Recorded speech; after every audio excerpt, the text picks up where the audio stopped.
We're on a mission from God.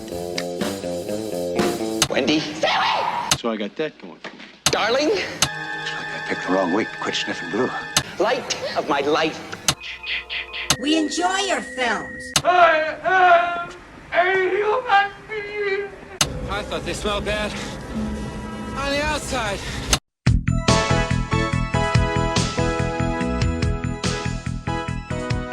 Welcome to Vintage Video, where we're rewatching the 80s so you don't have to.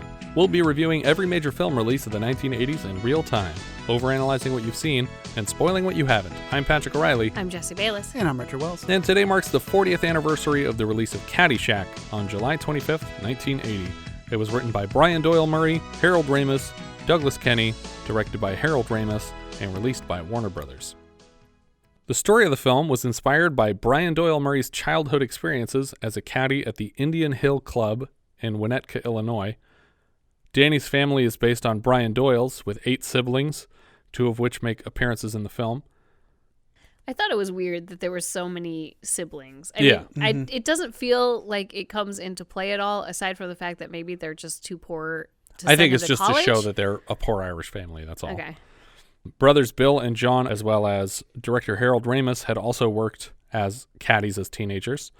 The film was shot over 11 weeks, temporarily delayed by Hurricane David. The set was rather infamously rife with cocaine use. Where was it shot? I would imagine that it was not shot in an area like Winnetka, Illinois, if a hurricane was a problem. Right, no. I think it was shot in Florida, but I don't know where in Florida. Well, my research on Hurricane David shows that it came up through the Caribbean, hit Florida, and then went up even through the entire 13 colonies. Can you tell us where it's at now? Caddyshack was filmed at Rolling Hills in Davie, Florida. Okay, Davie. Hit by David in Davie? Oh, goodness. Yikes. I don't know, Davie. Harold Ramis intended to cast a live animal as the gopher, but animatronics and puppets won out. Ramis would later get his way in Groundhog Day. The first cut of the film came to about 4.5 hours. Bill Murray's ball-mashing speech lasted a full half hour. What? 2 hours Are you kidding? No. 2 hours were cut from this pass, which demolished the original through line following Danny and Maggie's relationship. It was replaced with comedic relief gopher footage to make the film feel less like a bunch of unconnected vignettes. Harold Ramis was... It didn't work. Yeah, It still felt like a bunch of unconnected vignettes. Yes, it did. Harold Ramis was notoriously disappointed with how the film turned out, but one complaint he had was that nobody besides Danny knew how to properly swing a golf club. Kenny Loggins' I'm All Right was composed for the film and reached the top 10 of the U.S. singles chart. Don Rickles was originally cast as the Al Czervik role that went to Rodney Dangerfield. I can see that. Yeah. I could actually see Don Rickles chewing his teeth on this. All right, here's strike one for me. I think that would have been better. Mickey Rourke was considered for the Danny Noonan role. What? No, thank you. What? Yeah, that's a no. I think he's a good deal older. Yeah. And it's also a completely different person. Yeah. Bill Murray was actually brought on late to replace an unnamed actor who could not act or recall his lines as the groundskeeper. The character was originally intended to be a shell-shocked war veteran, but ended up a combination of a character that Murray had workshopped at Second City and an impersonation of the actor that he replaced. And also seemed mostly improv. Yes, anyway, it was 100% improv. So nothing was written for him. Remembering lines became a moot point. Yeah, they shot all of his stuff in 6 days, and he was working without a script, which I think is why this is my least favorite Bill Murray performance ever. Yeah, I'm actually not terribly fond of his character in this movie. He kind Especially of because me. It's super easy to impersonate, and so people do it all the time, and they think, look, I'm as funny as Bill Murray, and it's like, no, that's like his worst character. Yeah, that's him not being funny. Yeah. This is the final film of Sarah Holcomb and Ted Knight. It was followed by a sequel that is widely regarded as one of the worst sequels of all time. Oh, man, you put it on, like, after this one? Yeah. I could not watch it. It was rough. Yeah. Jackie Mason just trying to be Rodney Dangerfield is very grating. Kind of. I feel like Randy Quaid is more like trying to be Rodney Dangerfield. Well, he's filling that role of the guy that throwing his money around. Although I do like Robert Stack and the interaction between Robert Stack and Dan Aykroyd. Yeah. But Dan Aykroyd doing an impression of Bill Murray's character is frustrating too. Well, and with a really high-pitched voice for some reason. And those characters were in a deleted scene from Ghostbusters, like the Carl Spackler groundskeeper character. Really? Yeah. There's just a scene where they play dual roles. Like they're supposed to just be hobos in Times Square. But I disagree on the other thing. I think that a good karate guy is always going to top a heavyweight boxer. No. You take any martial artist, black belt, I don't care how good he is, what degree. You put him in a ring with a power puncher like Chuck Wepner. Wepner would devastate him every time. Okay, I agree with that, but I think that Shanghai, Hong Kong, and Kowloon are going to be your 3 big terrible bargains this year. Run! Get out of the way! Ah! Interesting. It's not funny, and I see why it was taken out. It kind of reminds me of the Dukes in Coming to America. Yes. Where Don Amici and Ralph Bellamy play themselves as the Dukes, but That's homeless out on the street. Yeah. The Dukes from what? From Trading Places. We open with our second consecutive Orion logo. The Earthling wasn't originally an Orion picture, but it currently has the logo in front of it on Amazon Prime. And it starts with an MGM and Orion logo now. Next, under the opening titles, we see a gopher puppet burrowing a trail through a golf course in the pre-dawn light before pausing to dance to the bass riff that kicks off Kenny Loggins' I'm All Right. I think the puppet was the right choice. I know that Harold Ramis didn't want that. Yeah. But I think it needed to be that silly and ridiculous. I don't know if it would have been in as much of the movie if it was the live action one. I think it would have been more like the Groundhog in Groundhog Day, where it's in a couple shots, but for the most part you don't see it. You just see the damage it's doing. But it's not a character and it's not comic relief unless it's the puppet. Right, and I don't think he wanted it to be. And Doug Kenney did not want that in the movie at all. He didn't want any shots that focus on the gopher. See, and I love like the underground macro shots, like where it's like it must be in like an oversized puppet version of the puppet. But when people are like reaching down the hole, when you're seeing stuff coming down that hole, it's so whatever lens they're using on that camera to make it seem like it's so much larger. Well, they also everything that they shot that's like underground or the stuff inside the caves shot after the film in like a soundstage with a really nice camera because it was a controlled atmosphere. Right. So everything looks much better because it was shot on like nicer film stock even. Yeah. I mean, I think that because I think this movie would not have been as memorable if they had done the live action gopher, because I think it wouldn't have been as ridiculous, cartoony, over the top. Yeah. And I think it's hard to separate that song with the gopher dancing. Right. And so if that song's playing on the radio constantly, you're constantly thinking about that gopher and it's calling that movie to mind in your head. Right. Plus the sounds of the gopher of the dolphin sounds are just wonderful. But as the gopher is dancing here, we get the Caddyshack logo flying into frame, printed on a golf ball and then freezing in the middle of just in midair, which reminds me of the Happy Madison logo. Yes. Well, I think that's intentional. Yeah, but that's a golf ball freezing because it hit the camera and broke through the screen. Next, we cut to the Noonan household. Mom is climbing the stairs, attempting to wake any stragglers in their bountiful brood. It looks like if the McAllisters were living on food stamps. It's just a bunch of kids crisscrossing through the house. Father Noonan asks a boy at their dining table who he even is before his wife explains, "That's your nephew." What are we running, a restaurant? Danny fills his father in on his caddy schedule today, and his dad tells him to put the money into his college fund jar. His parents urge him to pursue a scholarship, and after he leaves, his father says that he'll find Danny work at the lumberyard where he works, which is not what Danny wants. Not coincidentally, Brian Doyle-Murray's father also worked at a lumberyard. Danny rides a bike to the Bushwood Country Club. On the green, Danny is a caddy for Ty Webb, played by Chevy Chase. I'm assuming this is the name is a reference to Ty Cobb, but he's not like Ty Cobb at all. Not at all like Ty Cobb. But I think Cobb Webb is not unintentional.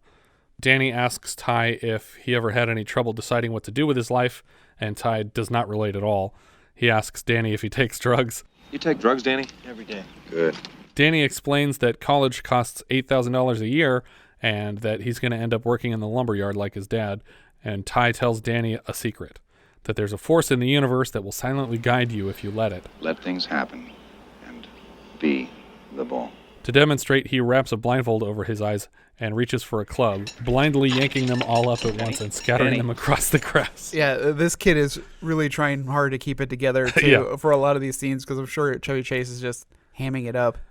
All the scenes with Danny and Ty make me a little bit uncomfortable because they're giving all the punchlines to Danny, and you can tell that it bothers Chevy. That this kid is getting all the punchlines. Like, he says a joke like, "Oh, do you do drugs?" And he's like, "Oh, every day." And he's like, "Okay, good." Like, that was the joke, but it's the kid getting to say the joke. And then, did you have to take that cooter preference test when you were a senior in high school? Oh, yeah, I took it. They said I should be a fire watcher. What are you supposed to be? An underachiever. And it's like, why are you giving all the punchlines to this kid that we've never seen before? Well, because I thought, because I've seen this movie a couple of times. Yeah. But I was watching it with my father and my niece who had never seen it. Yeah. Because I thought, Caddyshack, it's a known movie that she should see. Arguably, she should. We'll say that. I think it's worth seeing. We had a problem focusing on who the main character of this movie is. Yeah. Mm-hmm. And I think it's supposed to be Danny. Oh, it's definitely Danny. In the first draft, it was definitely Danny. I would say. Who do you think it is now? I think it's Smails, actually. But it's hard to say. The bad guy, though. He is the bad guy, but he gets more to do than anybody else does. But Danny does go through a change. That's true. Yeah, I think Danny's definitely the main character. Yeah. But we don't spend enough. We spend so. Not that so I much wanted time with to spend other people. more. Well, I did, but we spend so much other time with Rodney Dangerfield, Smails, and Carl and Ty away from Danny. Yeah, where he's it's probably not involved. because you cut half of the movie out that had more scenes with him in it. Well, that's what happens when you cast like 5 world famous comedians. It's like, no, you have to give them all screen time. You have to give them a lot of screen time each. You can't just leave them out. And when they become the most interesting part of the movie, that's a problem. Once he gets his hands on the wedge, though, Ty is able to pop the ball over a water hazard and within 3 feet of the hole, blindfolded. Danny is genuinely impressed, and Ty tells him to give it a shot. When Danny asks for silence to concentrate, Ty instead speaks about how much he isn't speaking. I'm not talking. Stop talking. Not talking now. Danny misses by a lot. On the way into work, Smails sees the gopher ruining a hole before pulling the flag down into it. He shouts for the greenskeeper to take care of it, and he blames the Czervik construction yard next door for driving all of these gophers under their golf course. The assistant greenskeeper, Carl Spackler, watches a group of 4 older women while lasciviously pumping a ball cleaner as though he were masturbating to the scene. Oh, Mrs. Crane, you're a little monkey woman, you know that? You're a little monkey woman. You're lean, and you're mean, and you're not too far between either, I bet, are you, huh? The greenskeeper pulls him aside and gives him a mission. I want you to kill every gopher on the course. Check me if I'm wrong, Sandy, but if I kill all the golfers, they're going to lock me up and throw away the key. Gophers! We can do that. We don't even need a reason. Yeah. Yeah. All right, let's do the same thing, but with gophers. Inside the titular Caddyshack, the manager, Lou, is fielding a lot of calls. He steps out for a moment and asks Danny to take over for him in the cage. Carl corners another caddy with a pitchfork and tells him the story of a time he caddied for the Dalai Lama. The actor's discomfort here is genuine because the scene was fully improvised and Murray repeatedly poked a non-fake pitchfork into his neck and throat. Oh, God. His story culminates with the Dalai Lama, or Dalai Lama, as he calls him. Yeah. The story culminates with the Dalai Lama stiffing him on the tip, but offering in its place total consciousness on his deathbed. You will receive total consciousness. So I got that going for me, which is nice. We see the tail end of another caddy, Tony's experience with an elderly couple called the Haverkamps. They are incapable of following the rules of the game or even connecting with the ball on the tee in front of them. They were based on a real couple that Brian Doyle caddied for regularly who could not knock the ball out of their own shadows. Like he hands the one the club. Is like, you're going to need this.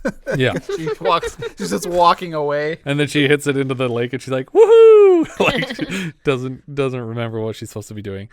When Tony gets back to the shack, he wants his pay, but Danny can't give it because Lou's out. So then he decides he wants a Coke, and Danny explains how the prices have gone up. And the two do a little verbal sparring at the window to this locked cage room until Lou comes back and sets Danny free. And Danny doesn't want to be free right now. He's like, Out.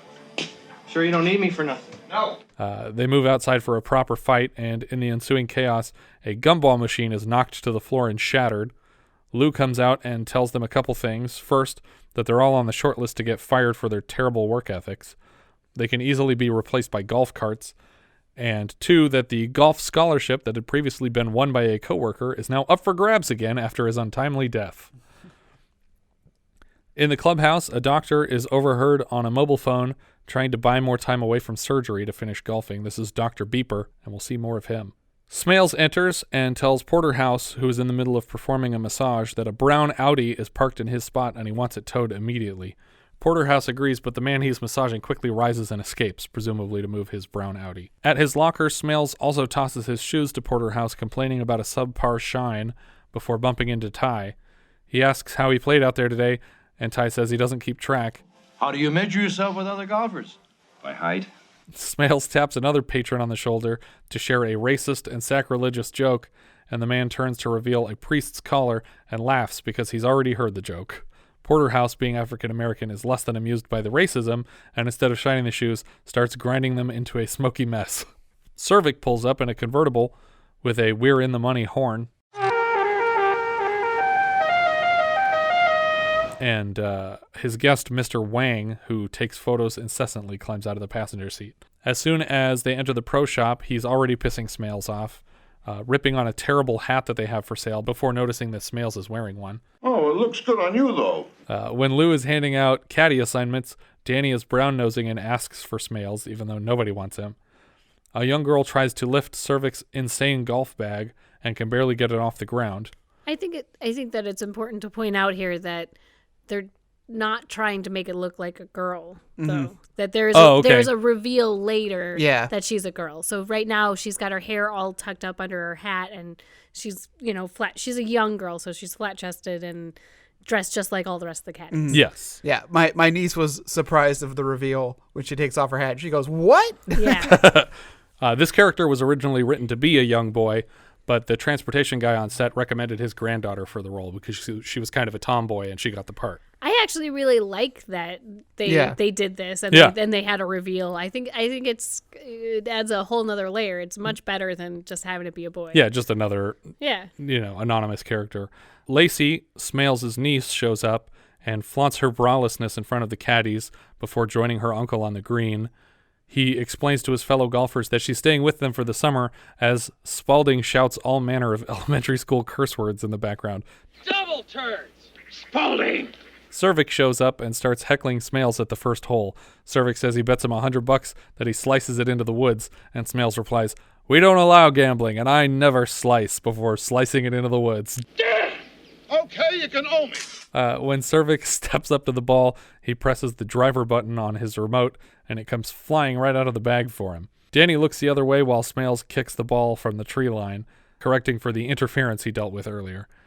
He asks how Ty golfed this morning, guessing 80, 75, and Danny says, more like 68, I think. And Smails doesn't believe this for a second, because he's not very good at golf, and he's furious that anyone else is.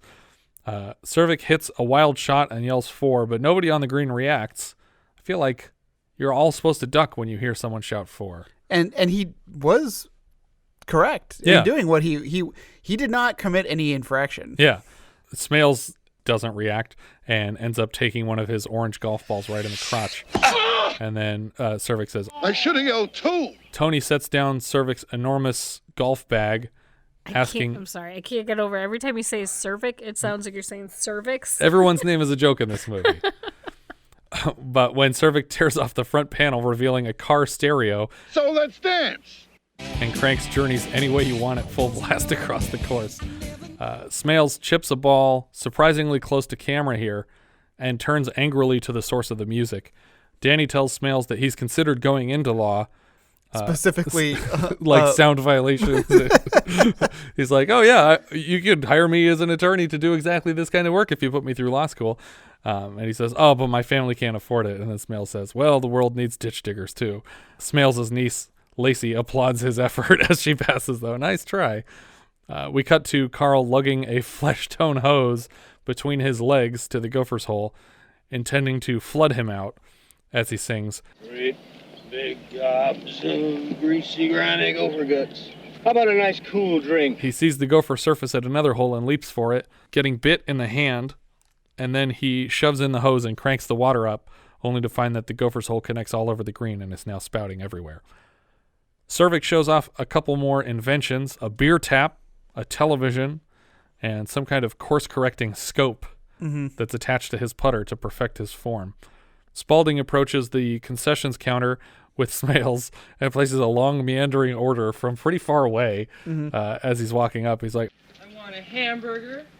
No, a cheeseburger. I want a hot dog. I want a milkshake.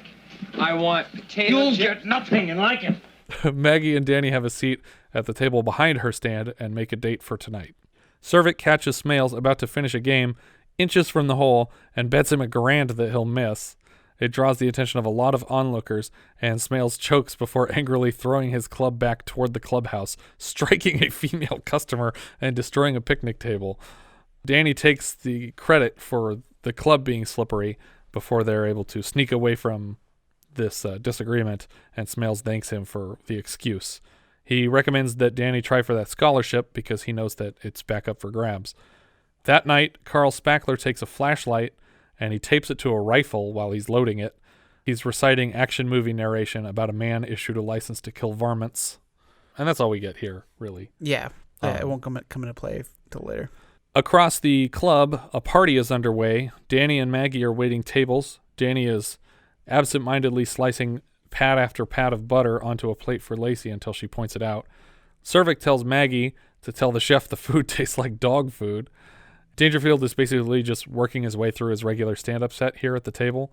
He was generally inexperienced on movie sets, and he had all this prepared stuff, so that kind of became what his character was going to say for the movie. But he got really mad because nobody was laughing at the jokes, and he kept going to Ramis. He's like, I don't understand why no one's laughing, and they're like, he's like, they can't laugh. It messes up the take if they laugh. No one's supposed. He's like, oh, okay. Well, why didn't you tell me that before?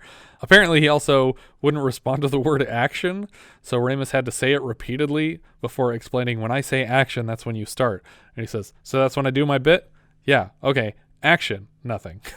Eventually, hello, Mr. Thompson. Yeah. Eventually, Ramis would just cue Rodney by saying, hey, Rodney, do your bit now. I'm going to step on your foot now. Yeah. I think he's talking to you.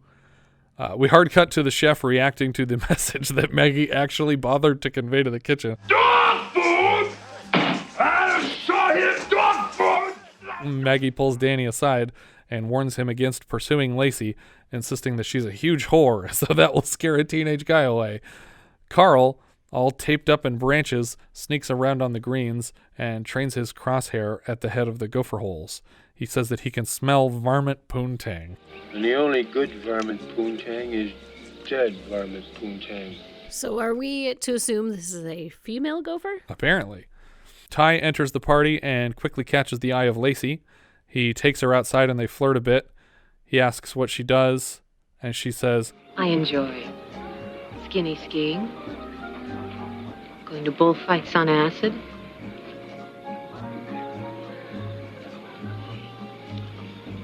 I bet you got a lot of nice ties. What do you mean? You want to tie me up with some of your ties, Ty? This is another character who gets put in a scene with Chevy Chase and they give her all the punchlines, which I thought was weird, that because all of Chevy's stuff that he's doing is physical comedy and it seems improvised, but they didn't really give him a lot to work with, so he's having to make up his half of these scenes. He moves to kiss her when Carl fires a shot and shatters a lantern near both of them. Spaulding is moving through this party just downing all of the orphan drinks until he chugs one with a cigarette in it. Oh, God. And he moves outside to throw up and does so into the sunroof of a parked luxury car. Moments later, a couple exit and the driver sits in the vomit puddle, nearly causing his wife to also vomit.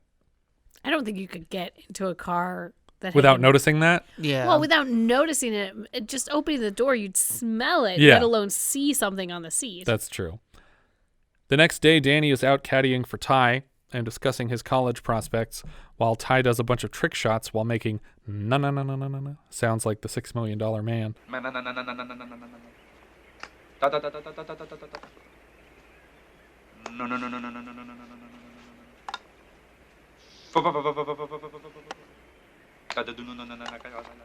Just when it looks like he's missed a shot, we see that it was actually to set up a final trick shot where Chevy himself jumps a ball over another ball into the hole. So good on him for actually performing this trick.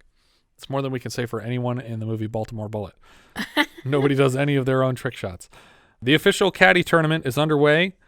This will go a long way to locking you into the caddy scholarship that everyone's after. I love the dramatic shot of the first prize trophy. Yeah. And then as the camera pulls out and tilts down, you see one that not only is it extremely small, but you see the prizes associated with them. And the second place is a pair of socks. Danny wins this first round handily, even with the shrieking and calls of Miss. from his friends around the hole.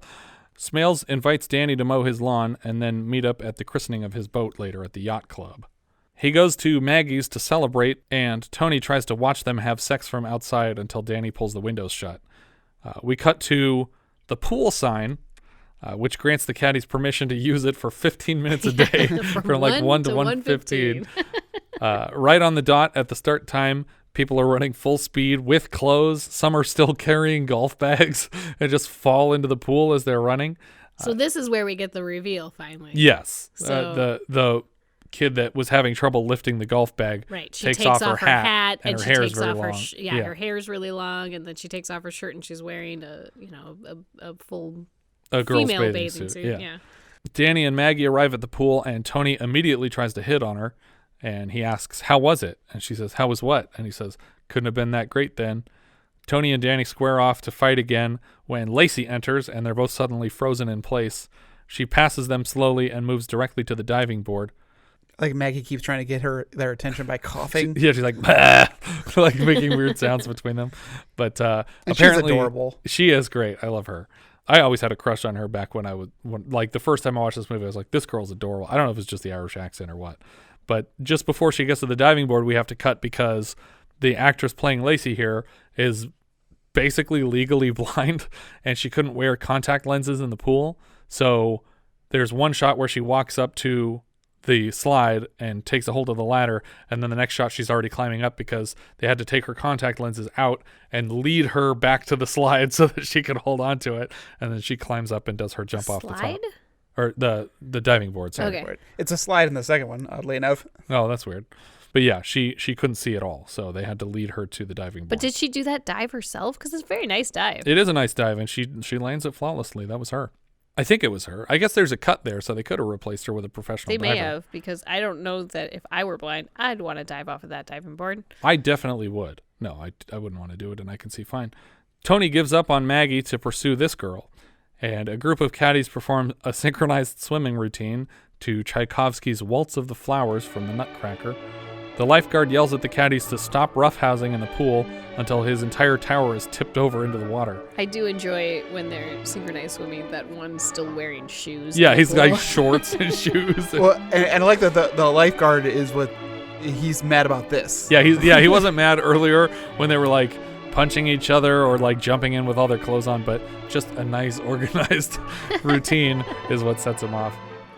On the side of the pool, someone offers to share a chocolate bar that is either called Baby Rut or Baby Runt, depending on the camera angle we're looking at.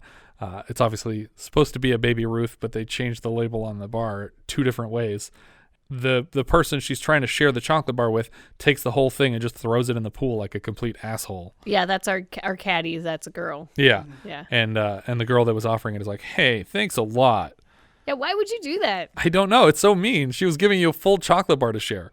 Just as Mrs. Smails arrives to eject the caddies, a girl in the pool is losing her top, and the score of the film is emulating Jaws, as the kids are continuing to have fun until a girl notices the duty, and everyone scrambles madly for the sides of the pool.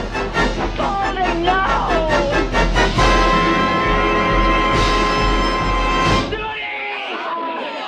Well, I think the editing here is what's really like hammers home the Jaws aspect that it's so close to everybody. And it keeps cutting like hard cutting to the swimming and then back to the swimming, like the chaos of the water. And it's a POV of somebody who's wearing like goggles and a snorkel as if they were that POV of the shark. Yeah.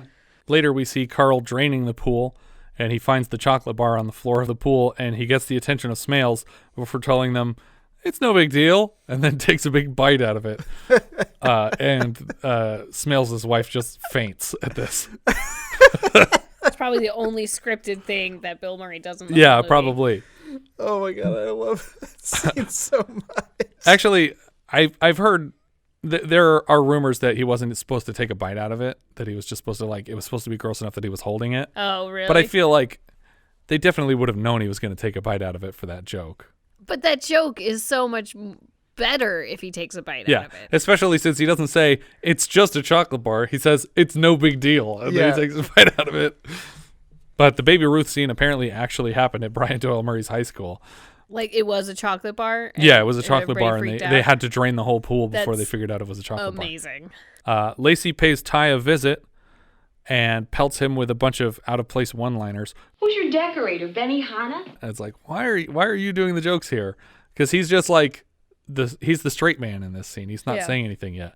He says that he collected his swords in Vietnam, and she's surprised to learn that he served in the war, and then he slaps his hip as if to draw attention to an injury and says, no. Homo.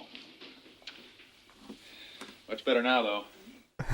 Which you could tell he just made that joke up on the spot. Like, they didn't give him anything to say. It seems from the production notes I was able to gather that Cindy Morgan, who plays Lacey, did not get along with Chevy, which is a shocker. But I think she hides it well in the scene. Her bigger problem seems to have been with producer John Peters, who insisted at every turn that she perform all of her romantic scenes fully nude, which she was not interested in doing. She didn't even want to be topless. But John Peters, was on the phone with her and Ramis and basically told her if she didn't do them at least topless that she would never work again. And she broke down and did those scenes. Later, he actually brought a photographer from Playboy to shoot a full promotional spread with her on the set. And she was like, yeah, I'm not going to do that. And she called her agent, and her agent was like, this wouldn't be terrible for you if you did it. And Harold Ramis finally had to step in and say, no, we're not doing this. Cancel it. Send the photographer back to Playboy. This is stupid. I can't believe her saying, I'm not doing that isn't enough. Yeah. But they used that as like, okay, well, that's where we're starting this debate, and then we'll work our way towards a compromise. And it's like, no. It's not a compromise situation. That reminds me, I had a question. Yeah. So in the scene in the pool, there's a shot where somebody dives under the water and steals the guy's bathing trunks, suit. Yeah, and he's wearing a jock strap. And he's okay. I was wondering if that was like movie magic, that he's supposed to be naked and he's actually just wearing something that's flesh tone to try to cover it up, or if that was a jock strap. Yeah. Do guys actually wear jock straps under a bathing suit? I don't. Unless I plan on being especially aggressive in the pool. Is that something that people do? I don't know. Maybe. Okay. I think it's just a way to pants someone and not have a dick floating around in your movie. Yeah, but you got boobs all over the place. Yeah, nobody complains about boobs in a movie. Nobody wants to see a dick. Equal parts time. I would say that there are more bare-chested men than bare-chested women in this movie. Oh, there you go. Touché. No, not tushies. Lacey and Ty sit at a keyboard while he sings her a quick love song. I was born to love you. I was born to lick your face. I was born to rub you. But you were born to rub me first. Let's go into the patio. He starts to lead her out of the room. I hope that was improvised. I'm sure it was. We cut to a sensual massage where Ty mistakenly slips the entire bottle of oils open and splashes it across her back, which was also not scripted, and her reaction is not scripted because she's like, are you crazy? What are you doing? But the scene, all of her reactions in the scene are so genuine. Yeah. I Yeah. like that they're not scripted. Yeah. And then he slips when he tries to. Yeah, he's trying to get off of her and he just falls on the ground. She calls him crazy and he says, "That's what they said about the son of Sam," which is such a weird response to that. Yeah, you don't want to be alone yeah. with a guy when he says that. Yeah. He takes a toothpick from their martini and he slips the olives off of it and threatens to use it for acupuncture over her very serious objections. And that's when he moves to kiss her, but her back and his front are slick with oil and he falls to the floor. And she collapses to the bed Yeah. in the scene, like laughing, Yeah. and it's so genuine. I love it. Danny shows up at the yacht club in a full captain's uniform. Dr. Beeper goes to bug a table full of stoners for a hit of whatever they've got when his phone goes off. And when he's still wet from the water, he zaps himself trying to answer it. His acting for that actually makes me laugh pretty hard. Because he has to like slap it out of his hand onto the ground. And the crowd is invited over to watch the christening of the sloop, which is a single-masted sailboat for anyone besides me who would have to look that up. And on the way, Danny is introduced to a single-serving character named Chuck Schick, a student or graduate of Harvard Law who condescends to Danny a bit until Lacey shows up to steal him away. When Mrs. Smails smashes the champagne bottle on the bow of the Flying Wasp. I love that. She breaks off a large part of the ship, and the bottle does not break at all. Czervik notices from further out in the water on his yacht, his like mega yacht, that, oh, it's my buddy. And he just blasts full speed straight towards them. I hate the music in this part. It's just that same over and over and over again. Yeah. It really got to me. I had to leave the room to go get like something to eat because I cannot stand this music anymore. But he's just going straight forward through all these ships and between people on like ski-doos and crashes a boat in half, and he manages to barely stop short of destroying Smails' boat. But then he drops his anchor and he goes right through his whole ship, sinking it officially. I guess not officially, because he says later that he just needs to repair it, not that it's a total loss. And I don't know how you can repair. That ship has got to be at the bottom of that dock right now. It can't possibly have survived this. We cut to another sex scene with Lacey, this time at her uncle's home that the EP envisioned as being fully nude.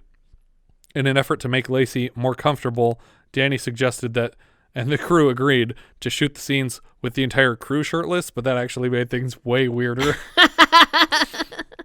Smails enters and chases Danny around with a golf club, even into the bathroom where his wife is showering, and they exchange perverted glances. Smails busts a hole in the door, and we get a little bit of Danny Torrance, but it's almost too early for this to have been an intentional Shining reference. That is what I said during the movie. I was like, are they trying to make a Shining reference? Because that just came out. I don't know if it was in a trailer or something that had come out before that, maybe, but it feels like it's an intentional reference. Mm-hmm. But that was what? That was June of this year? May or June? Well, so okay, hold on. You think that, and you said Danny, you mean Jack, right? Jack Torrance? Well, the character's name is Danny in Caddyshack.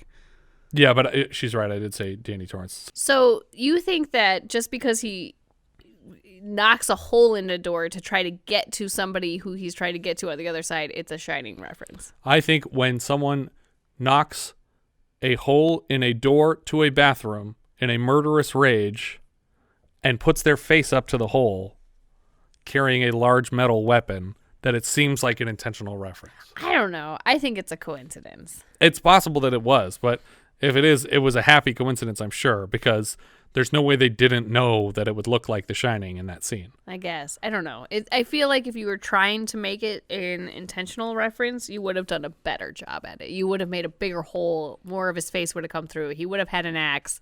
Something. Yeah, maybe. Well, no, because I think having a golf club over an axe would make it funnier for this movie. What is he hitting it? It's a golf club. Okay, he is using a golf club. Okay, that makes sense, I guess.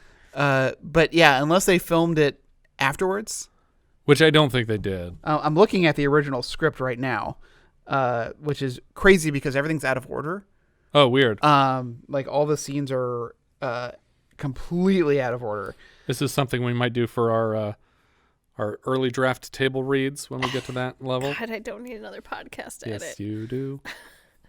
We're not going to edit those. That's going out raw. Raw. Do a search for the word loofah. Well, I can't read it because Do a search for the word loofah. His face turns bright red. It just says Smails starts beating down the door with his club. That's it. Interesting. Back at the club, we see Carl narrating the famous Cinderella story. Tears in his eyes, I guess, as he lines up this last shot. He's got about 195 yards left, and looks like he's got about an 8 iron. This crowd has gone deathly silent. Cinderella story, out of nowhere. A former greenskeeper now about to become the Masters champion.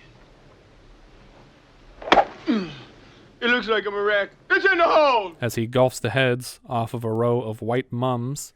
The only reason Patrick knows they're mums is because of Animal Crossing. True fact. Suddenly, the bishop walks up demanding a caddy, and Carl is roped into this duty. Just as he gets going, it starts raining, though. Wind is blowing his overshots back into the hole, and the bishop quickly realizes that he could break the club record if this streak holds. He's a few holes in, and he's doing spectacularly well. A club employee advises him to head in until the rain stops, but he checks with Carl, who says, "No, I don't think the heavy stuff's going to come down for some time." The storm is insane here in the next shot. Like, it's getting progressively crazier with every cut, and now it looks like hurricane force winds just blowing right at them. It's funny, too, because it looks like the bishop is having to support Bill Murray coming up the hill as opposed to the other way around. At the last hole, he misses a putt, and as he shakes his club at God, he shouts,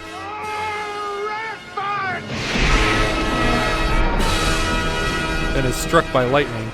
And we're getting a bit of the theme from the Ten Commandments here as God is striking down the bishop on the 18th hole. But this actor was also in the Ten Commandments movie. Was he really? Yeah. Carl sneaks away, just leaving this body in the rain, which always seemed dark to me. Maggie finds Danny in the locker room at the Caddyshack. She tells him that she's late, and he says, "For what?" And she says, "For not being pregnant." He agrees to do the right thing, whatever she chooses, and even proposes to her. And she says, "Well, that's all I need." She tries to let him off the hook, explaining that it's not even for sure his kid. And he says, "All right, well, I'm still willing to marry you." "Oh, yeah? Yeah. Well, thanks for nothing." Before she runs off, Lou walks up after she leaves and he says, "She needs you. Pick up that Kleenex." Because she dropped a Kleenex after she walked away. A representative of the club comes to collect Danny to see Smails right away. Smails is basically over what happened as long as Danny's willing not to share what happened with anyone. I love he comes into his office. "Sit down, Danny." And he's already sitting. And when they're trying to have the conversation with the lamp is in the way. Yeah. He goes back and forth complimenting and threatening Danny. He says, "You know, I've sent this boys younger than you to the gas chamber." Didn't want to do it.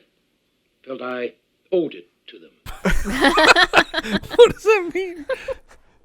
Danny promises to make up for his mistakes, and Smails refers to him as Mr. Scholarship Winner, implying that, hey, if you don't tell people about my niece being a whore, then you can have money for school. In the bar at the clubhouse, the bartender is making another drink for the bishop, who's looking pretty ragged now. Smails reprimands him for drinking too much as a man of God, and he says, "I'm just a man, same as you." And he says, "You're not a man, you're a bishop, for God's sake." And he says, "There is no God." Because he's so mad about losing his golf game earlier. He looks so ragged in this scene. I wasn't even sure it was the same guy. Yeah, somehow he grew like a beard from when he fell on the course. Czervik enters, and he and Smails are very quickly entangled in a shouting match. Smails has his hands around Czervik's neck when the fight is broken up, and Smails accuses Czervik of trying to strangle him, while Rodney spouts his catchphrase, "Don't get no respect." Talk of lawsuits goes both ways until Ty offers to mediate the disagreement and Smails' office with drinks.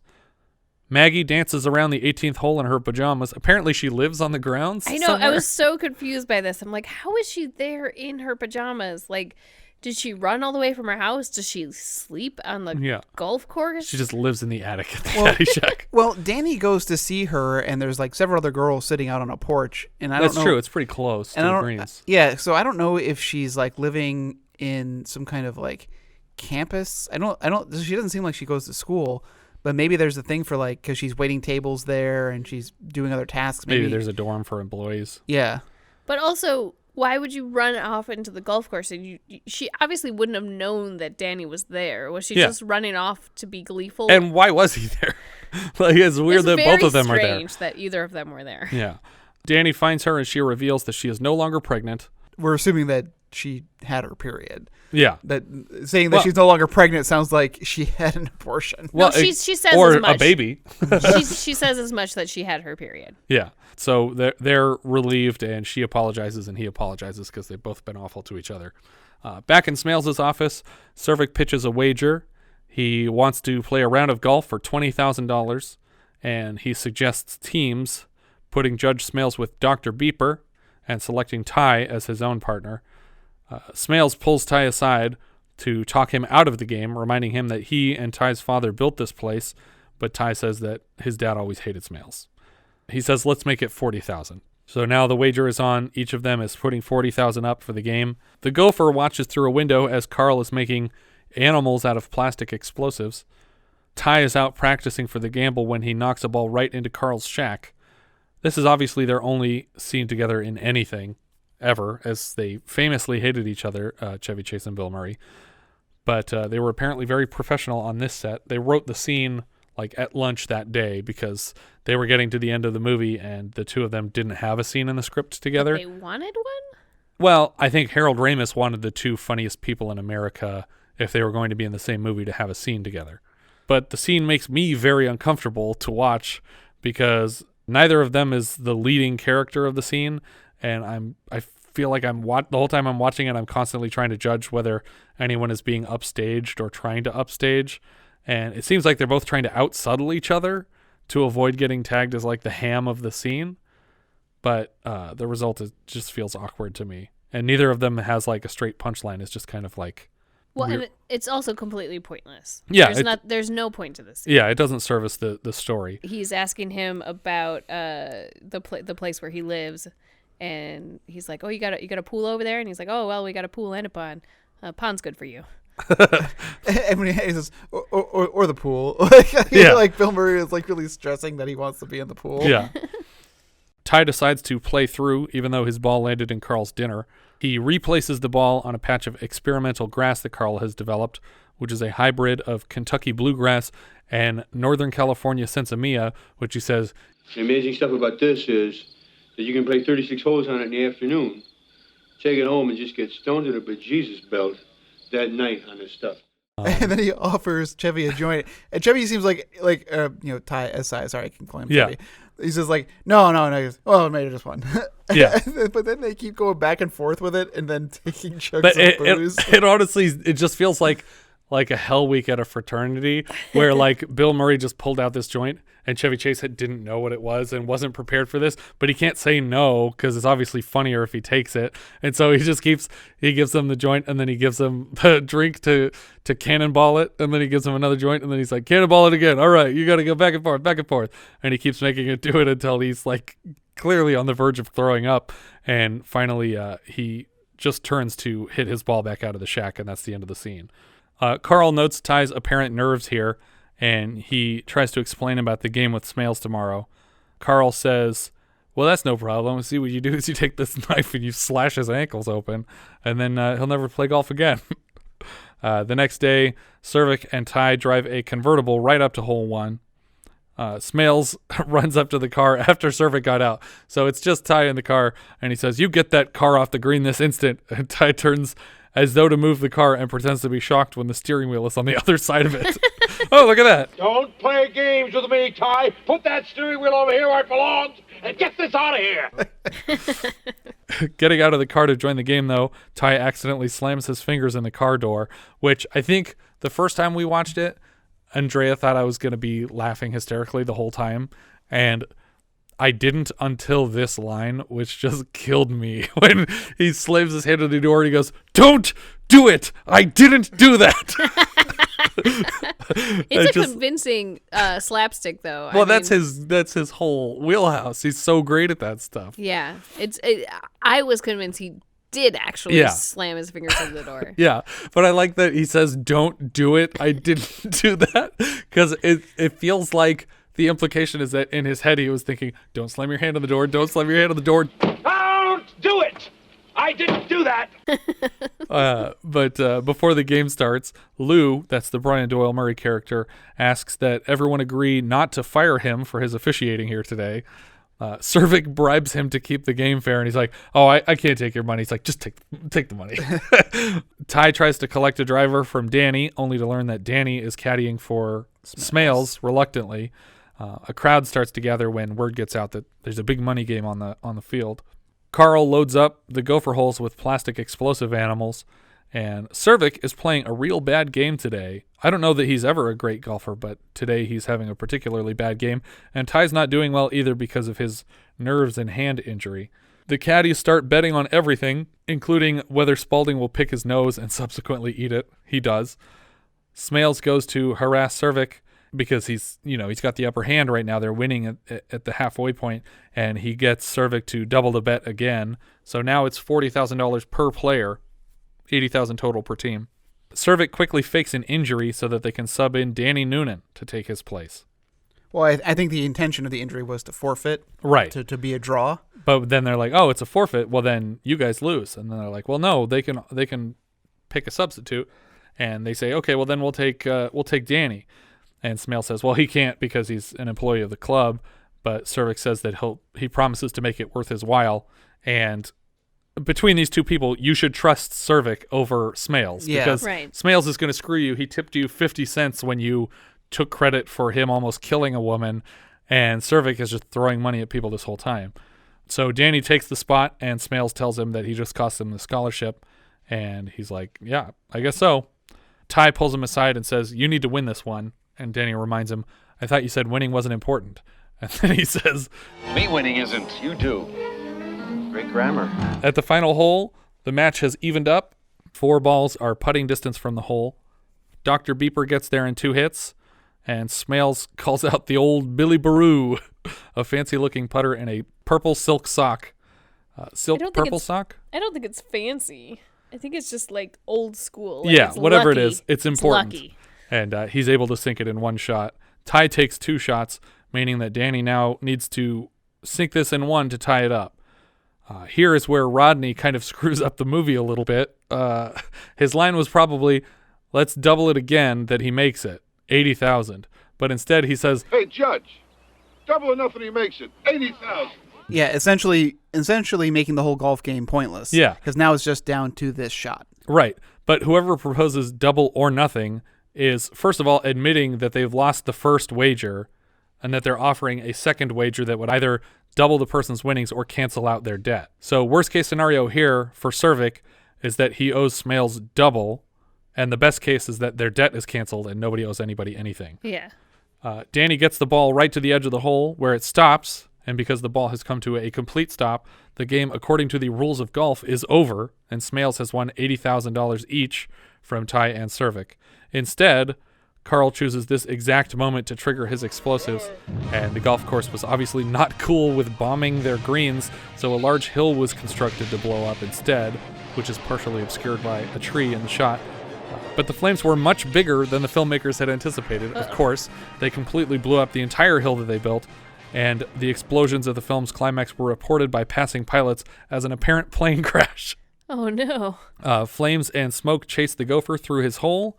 The shaking of the course by the explosion causes the ball to tip into the hole, lose the only person still watching it, but eventually everyone else turns their attention on it.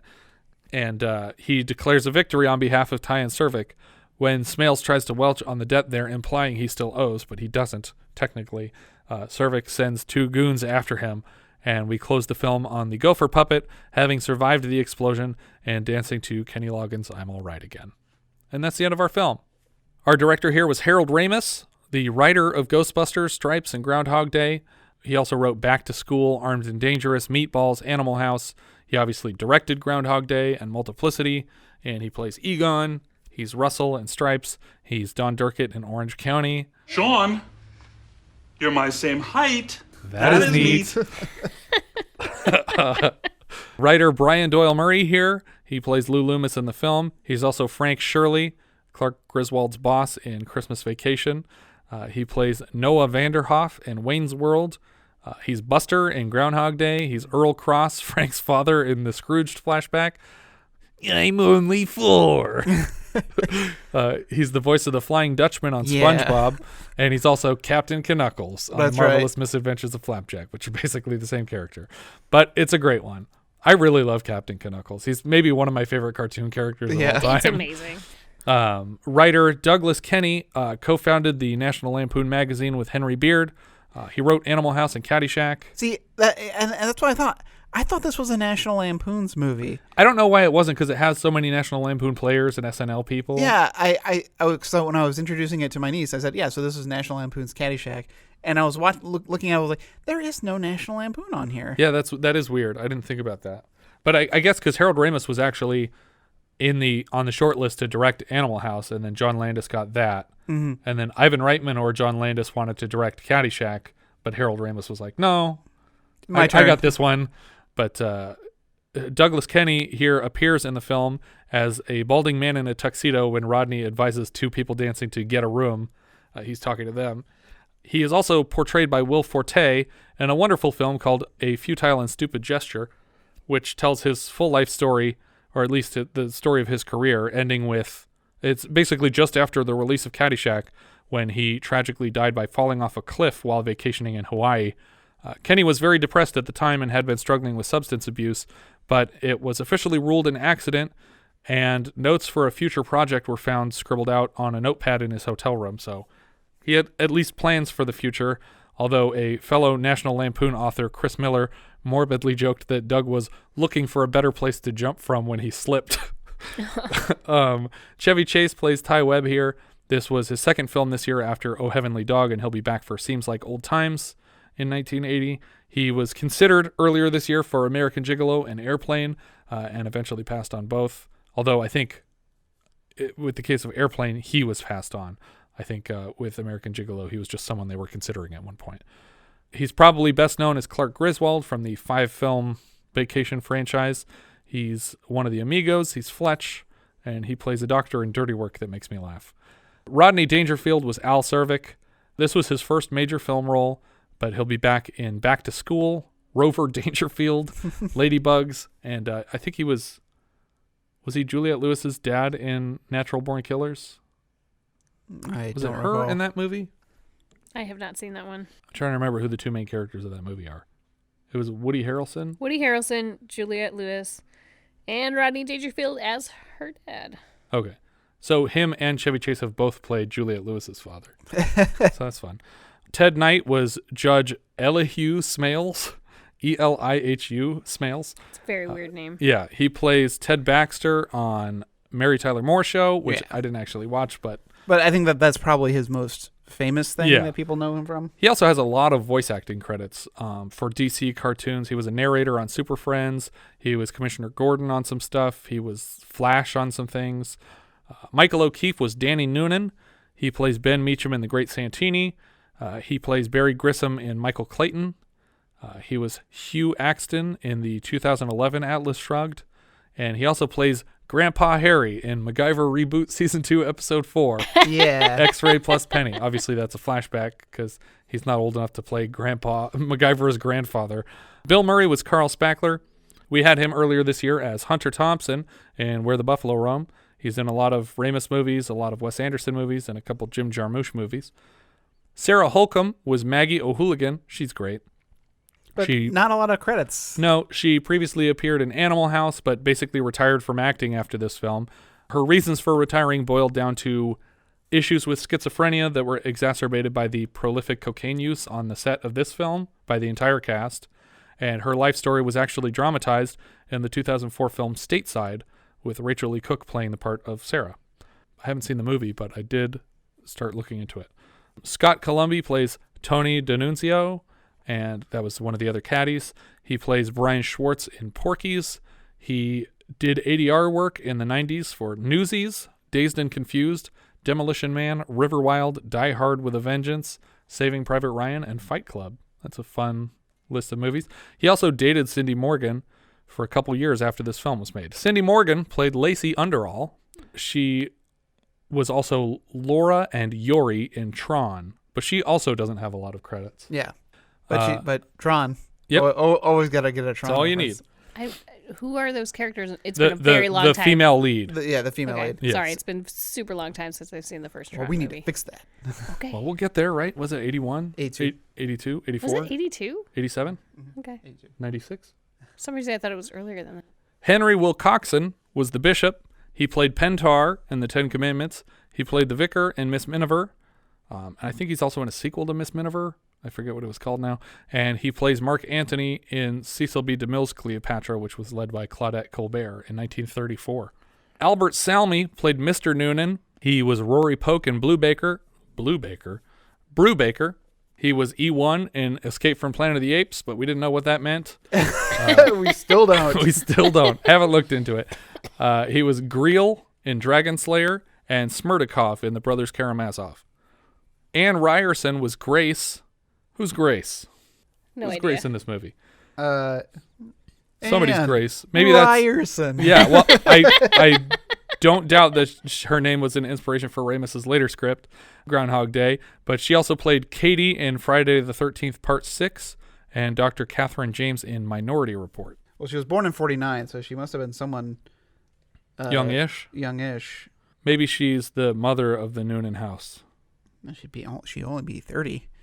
But because both his parents seem pretty old. Maybe it's the older sister at the Noonan house that's Could be. complaining at the bathroom door at the beginning. I don't know. Bruce McLaughlin plays Old Crony. Not sure who that is, but he played Doctor Number 2 in The Island earlier this year. Violet Ramis played one of the Noonan children. That is the daughter of Harold Ramis. And she also plays a production assistant in the movie Stuart Saves His Family. She wasn't a PA on the film. She plays a production assistant in the film. John Murray plays another one of the caddies. I actually didn't notice him in here. But the other thing I know him from mostly is from playing James Cross, Frank's bro in Scrooged. SS Minnow, James. What was the ship that brought them all to Gilligan's Island? The SS Minnow. That wasn't Brian in that one? Brian Doyle-Murray plays his dad in the flashback. Oh. They look so much alike. I think other than Bill and Brian Doyle, the other two brothers look the exact same, the two that act a lot. Yeah. Which I always confuse John, and I don't even remember what the other guy's name is now. He's the one that in God Bless America, and he was on Mad Men for a long time. Oh, yeah. That's not the guy. John? That's not John. Oh, okay. Joel is the other one. The SS Minnow. But yeah, I enjoy this movie, but I didn't watch it when I was a kid. And so any of the jokes that I would have just had nostalgia for, I think I miss out on. Yeah, I didn't watch it as a kid either. I don't dislike this movie, but I don't have the same sort of love of this movie. Like it's one of, a lot of people have it as like one of their favorite movies of all time, and I just don't have that sort of passion for it. Well, it's weird because I feel like Caddyshack, Stripes, and Ghostbusters get spoken about like in the same breath by a lot of people. Like these are three classic Bill Murray movies. Right, and I disagree that this is a Bill Murray vehicle of any kind. He's just kind of there, and that's fine. I think that like you said as far as the trivia, that he just was like, we need someone to replace this. Get Bill in here. He can he's just around and he'll be do goofy. it.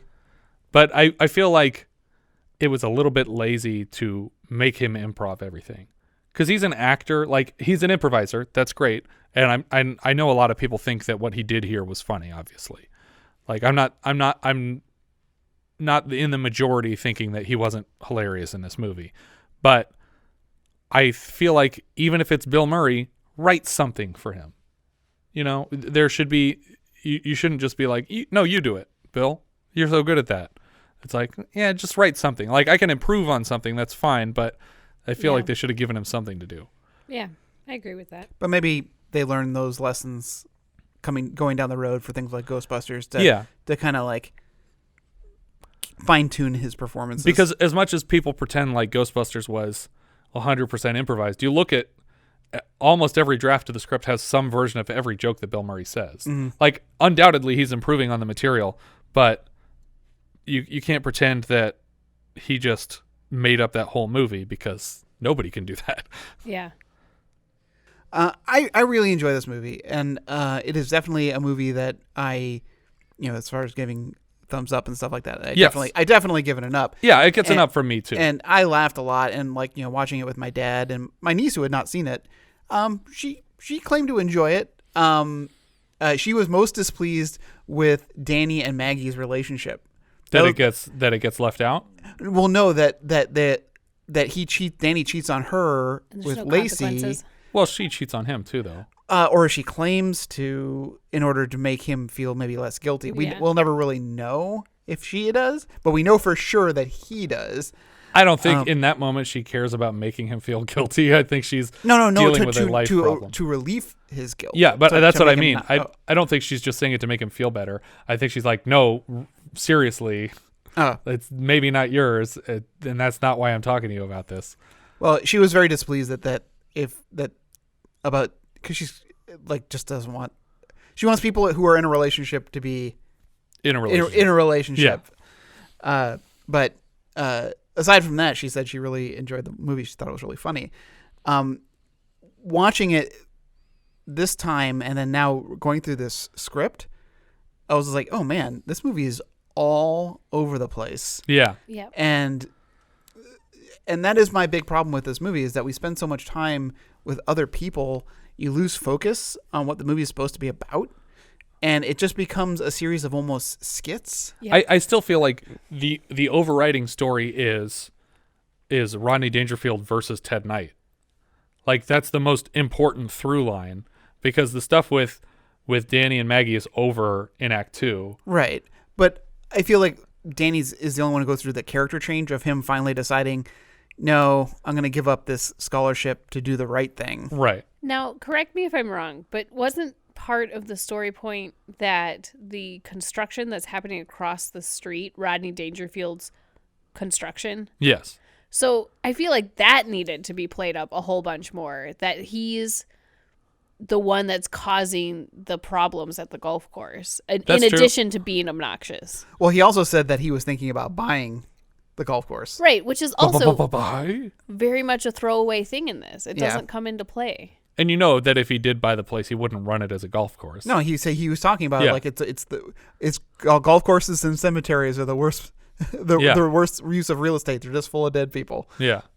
This definitely a thumbs up for me. Yeah, I give it a thumbs up. As much as I'm, complaining about all these things about the movie, it's still funny. It's still better than most movies from 1980. I would not want to see the 4-hour cut of this movie. No. I kind of would. I kind of want to recut it with all 4 hours of footage. No, the reason why I want to see the 4-hour cut is because I would like to see some of the scripted stuff that didn't make it. Because so much of it is unscripted. Like I said, reading the script, the fight with Danny and Tony about the Coke, the 50 cents, that happens way late. That's like one of the first scenes we get in this movie. Yeah. But the scene in the script, it happens way, way later. Weird. There's a whole subplot about Maggie being in the country illegally. Because she's an exchange student, right? Yeah, and that she needs to marry somebody. Which they never even explain why she has an Irish accent in the movie. I think that's fine, though. Yeah, it doesn't bother me at all. You can have an Irish accent. Realistic. But yeah, I sometimes for movies like this, I like to read the script. Because I can't really make notes on a movie like Caddyshack because I've seen it too many times. Yeah. Yeah. So any notes I've already got in my head. So for a movie like this, I like to have just the script so I can follow along with where we are in the story. Yeah. And I can remember the scenes. But in this case, you can't. I was like, I'm like, I don't know where we are. I'm totally lost. Yeah. And if the script can be switched around like that so much. I'm curious, what does it have as Czervik's line at the end? We're all gonna get laid. He doesn't say double or nothing, right? Again, I'm having there's all kinds of other stuff that happens at the end. Let's see, we're waiting. That's such a great the Ted Knight's delivery on that. Well, we're waiting. The great gif of that. Yeah. No, it says double or nothing. He does in the script. Weird. Yeah. Maybe people just didn't understand the meaning of that phrase.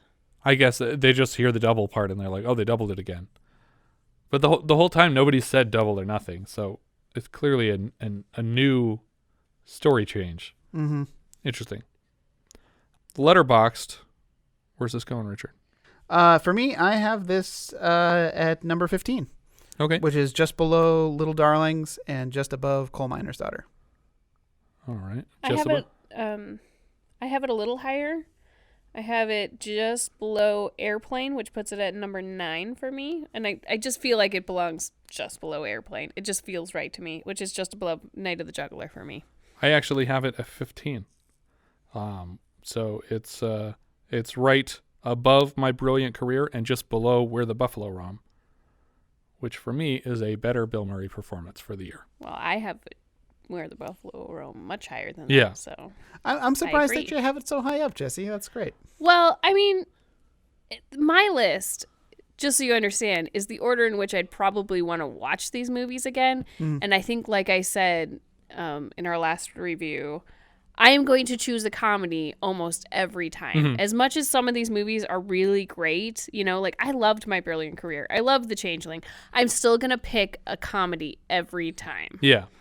For me, I feel like my list is, if you haven't seen any of these movies and you only have enough time to watch one, watch The Shining. Watch two, watch The Shining and Forbidden Zone.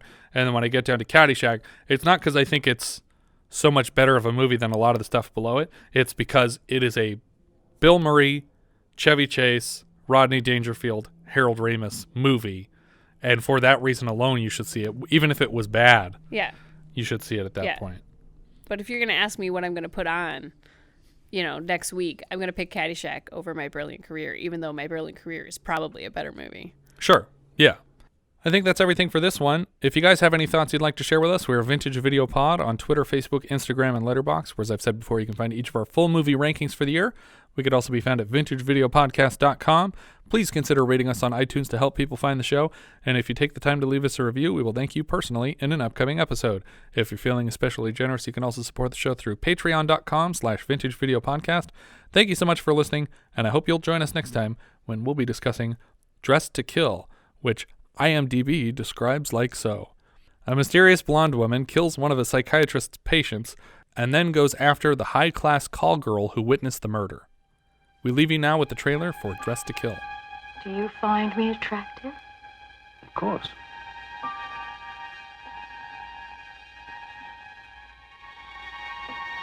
Would you want to sleep with me? Yes. Then why don't you? Because I love my wife, and it isn't worth jeopardizing my marriage.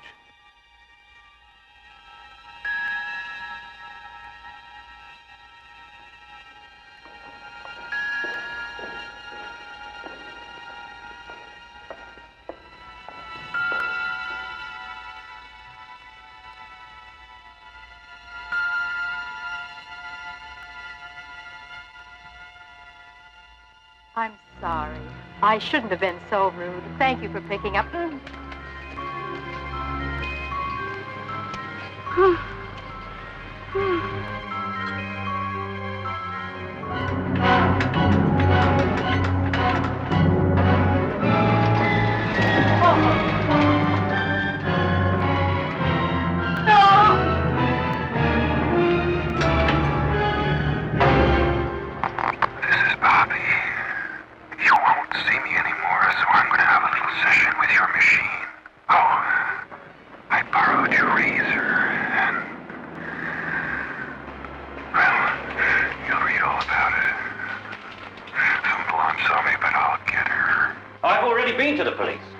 Tell them about Bobby. I wanted to talk to her first. Brian De Palma, the master of the macabre, who shocked audiences everywhere with Sisters, Carrie, Obsession, and The Fury, now invites you to a showing of the latest fashion in murder. Dressed to Kill. Michael Caine, Angie Dickinson, Nancy Allen, Dressed to Kill. Murder, made to order.